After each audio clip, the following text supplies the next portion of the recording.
Hello guys, welcome to political education classes. आज का जो हमारा टॉपिक है वो है चाणक्य द्वारा निर्मित कौटिल्य अर्थशास्त्र के राज्य का सप्तांग सिद्धांत। चलिए टॉपिक स्टार्ट करते हैं। इसमें हम कुछ इंपॉर्टेंट पॉइंट्स पर ध्यान देंगे, जैसे कि चाणक्य के बारे में जानेंगे, कौटिल्य अर्थशास्त्र को कौटिल्य क्यों कहा जाता है इस बारे में भी जानेंगे, कौटिल्य के सिद्धांत को सप्तांग सिद्धांत क्यों कहा गया यानी 7 पार्ट्स क्यों कहा गया इस बारे में भी जानेंगे, राज्य के 7 अंगों के बारे में जानेंगे, राजा के 4 गुणों के बारे में जानेंगे और राजा के 2 दायित्व के बारे में भी जानेंगे, कौटिल्य द्वारा 4 प्रकार के दुर्गों यानी किलों के बारे में जानेंगे, कौटिल्य द्वारा सेना में नियुक्ति के 7 श्रेणियों के बारे में जानेंगे, कौटिल्य अर्थशास्त्र के सप्तांग सिद्धांत का आज के समय में राष्ट्रीय और अंतर्राष्ट्रीय संबंधों में क्या प्रभाव पड़ता है उसके बारे में भी जानेंगे। चलिए चाणक्य जी के बारे में जानते हैं। एक महान आदर्श क्षेत्रीय महापुरुष, प्राचीन भारतीय राजनेता, दार्शनिक, आध्यात्मिक विचारक, गुरु और महान अर्थशास्त्री थे चाणक्य। चाणक्य चंद्रगुप्त मौर्य के महामंत्री थे। उनका जो कार्यकाल था 376 to 283 ईसा पूर्व, वह कौटिल्य के नाम से भी विख्यात हैं। वह तक्षशिला विश्वविद्यालय के आचार्य थे। उन्होंने भील और किरात राजकुमारों को प्रशिक्षित भी दिया है। उन्होंने नंद वंश का नाश करके चंद्रगुप्त मौर्य को राजा बनाया। उनके द्वारा रचित अर्थशास्त्र नामक ग्रंथ राजनीतिक, अर्थनीतिक, कृषि, समाज नीति आदि का महाग्रंथ है। चाणक्य द्वारा रचित कौटिल्य का अर्थशास्त्र एक अमूल्य निधि माना जाता है। इसे अर्थशास्त्र, धर्मशास्त्र, कानून की पुस्तक और शासन कला का विज्ञान भी कहा गया है। चलिए अब हम जानते हैं कि कौटिल्य के अर्थशास्त्र को कौटिल्य का नाम क्यों दिया गया।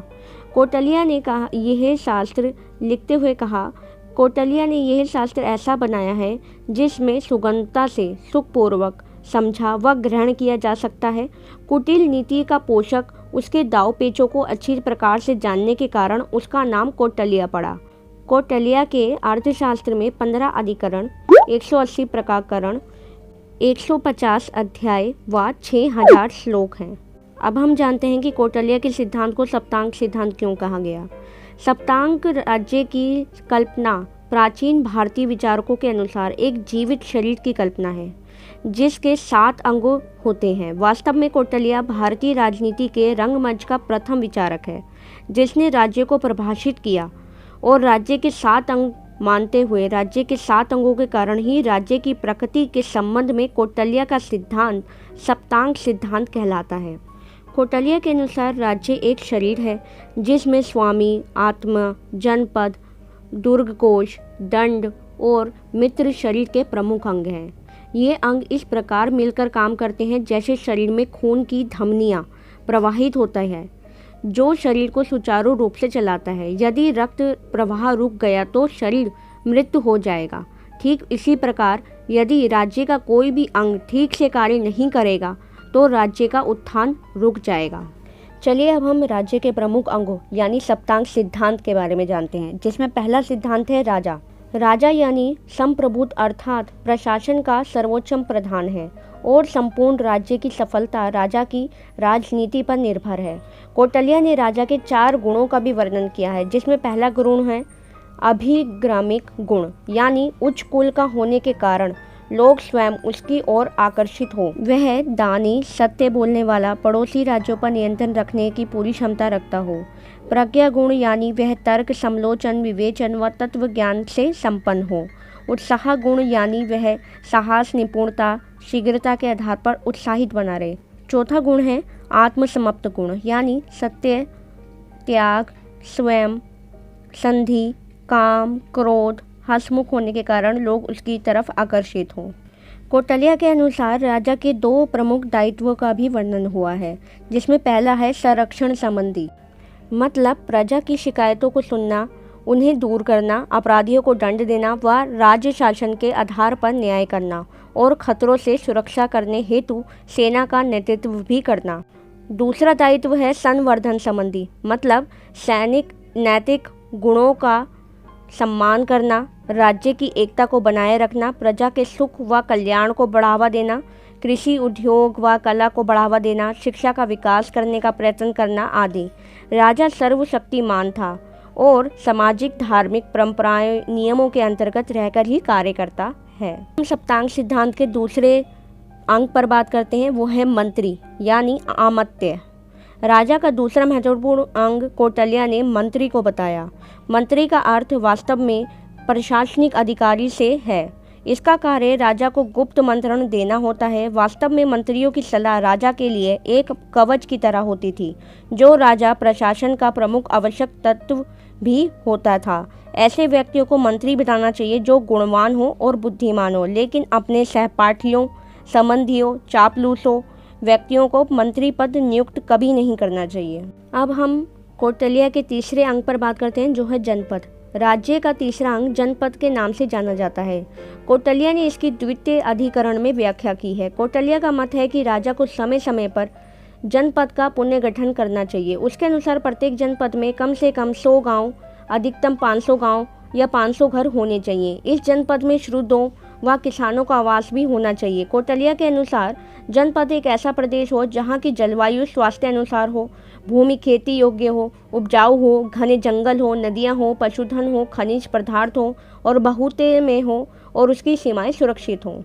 अब हम राज्य के सप्तांग सिद्धांत के चौथे अंग पर बात करते हैं, जो है दुर्ग। राज्य की सुरक्षा हेतु दुर्ग यानी किलाबंदी महत्वपूर्ण स्थान रखती है। जनपदों की सीमाओं पर यह दुर्ग बने होते थे। मनुस्मृति में इन्हें पुर कहा है। कौटिल्य ने इसके लिए दुर्ग विधान तथा दुर्ग निवेश 2 नाम दिए हैं। कौटिल्य ने 4 प्रकार के दुर्गों का वर्णन किया है, जैसे ओमादक गुण यानी चारों तरफ से पानी से घिरा हुआ, डेल्टा की तरह। दूसरा है पर्वत दुर्ग यानी चट्टानों से या पर्वतों से बने हुए दुर्ग। तीसरा है धनवन दुर्ग, रेगिस्तान से घिरे हुए मैदान पर बने दुर्ग। चौथा है वन दुर्ग, घने जंगल के नज़दीक बना दुर्ग। पहले व दूसरे प्रकार के दुर्ग जनपद की सुरक्षा के लिए बताए उन्होंने। तीसरा व चौथे प्रकार का दुर्ग उन्होंने किसी भी संकट की स्थिति में राजा व दूसरे लोगों को आश्रय देने के लिए होते थे। अब हम जानते हैं सप्तांग सिद्धांत के 5वें गुण के बारे में। कोष। कौटिल्य अनुसार खजाना एक ऐसा जो स्वयं की कमाई से, धर्म की कमाई से तथा पूर्वजों की कमाई से संचित हो। कोष धन, धान्य, चांदी, सोना, रत्नों, नकदी से भरा होना चाहिए। कौटिल्य ने राजस्व यानी कर वसूली के कर लगाने की सलाह भी दी है। कहा है कि कर ना तो बिना सूचना के लगाया जाए और ना ही अचानक लगाया जाए। पहले से निर्धारित कर दिया जाए कि तुलना में बहुत अधिक ना हो। यदि निर्धारित राजस्व ना हो पाए तो वह पुरस्कारों, उपलब्धियों आदि की भी बोली लगा सकता है। यदि सरकार संकट बढ़ जाए तो मंदिरों की संपत्ति को अधिकृत कर सकते हैं। सप्तांग सिद्धांत के 6ठे अंग यानी दंड की बात करते हैं। अब हम दंड का अभिप्राय सेना से है। राजा व राज्य की सुरक्षा के लिए सेना की प्रमुख भूमिका होती है। शांति व व्यवस्था की स्थापना हेतु यह अति आवश्यक है। यह राजा की सैनिक और दंड नीति का प्रतिनिधित्व करती है। कौटिल्य का मत है कि जरूरत पड़ने पर वैश्य व शूद्रों को भी सेना में भर्ती करना चाहिए। कौटिल्य के अनुसार सेना में नियुक्ति सैनिकों की 7 श्रेणियों की होती है, जैसे कि मोल अथवा एक स्थायी शाखा के रूप में नियुक्ति सैनिक जो कि राजधानी को सुरक्षित रखे। दूसरा है भृत्य यानी किराए के सैनिक। तीसरा है सैनिक यानी युद्ध की कला में निपुण सैनिकों का संगठित समूह। चौथा है मित्र यानी मित्र राजाओं के सैनिक। 5वां है अमित्र यानी शत्रु राजाओं के सैनिक। 6ठा है अद्वित्व यानी निषद, मलेज या अन्य पहाड़ी जनजातियों से आए सैनिक। 7वां है औत्साहिक यानी विभिन्न देशों से रहने वाले सेनापति विहीन सैनिक। हम जानते हैं सप्तांग सिद्धांत के 7वें अंग के बारे में, जो है मित्र। सप्तांग सिद्धांत का अंतिम तत्व मित्र है। कौटिल्य का मत है कि राजा की सुरक्षा और अस्तित्व के लिए पड़ोस में मित्र राजाओं का होना अति आवश्यक है। मित्र ऐसे हों जो व्यवस्थित हो, समर्थक हों, कुलीन हो, स्थायी हो और हमेशा सहायता करने के लिए तैयार हों। मित्र राष्ट्रों का सहयोग न केवल राज्य के अस्तित्व के लिए महत्वपूर्ण है, बल्कि साथ ही अंतर्राष्ट्रीय संबंधों की दृष्टि से भी प्रमुख है। अब हम जानते हैं कि कौटिल्य के सप्तांग सिद्धांत का आज के समय के राष्ट्रीय और अंतर्राष्ट्रीय संबंधों पर प्रभाव पड़ता है। इन सिद्धांतों का प्रभाव भारत पर व अंतर्राष्ट्रीय स्तर पर आज भी इस प्रकार पड़ता है, क्योंकि ये प्राचीन समय में ही सही, लेकिन ये भारत की रूपरेखा को देखकर ही बनाए गए थे। आज भी भारत की रूपरेखा वही है, लेकिन सिर्फ स्वरूप बदल गए हैं। तो इसलिए ये जितने उस समय भारत के लिए उपयोगी थे उतने ही आज भी उपयोगी हैं एक भारत की सफल नीति के लिए, क्योंकि एक देश को मजबूत बनाने के लिए इन 7 सिद्धांतों का होना बहुत ज़रूरी है। अगर आपको वीडियो पसंद आया हो तो प्लीज़ एक लाइक ज़रूर कीजिए, शेयर कीजिए और सब्सक्राइब करना मत भूलिएगा। आई होप सो गाइस कि आपको ये वीडियो बहुत पसंद आया होगा। अगर आप चाहते हैं कि मैं किसी और टॉपिक पर वीडियो बनाऊं तो आप प्लीज़ मुझे कमेंट बॉक्स में बताइए।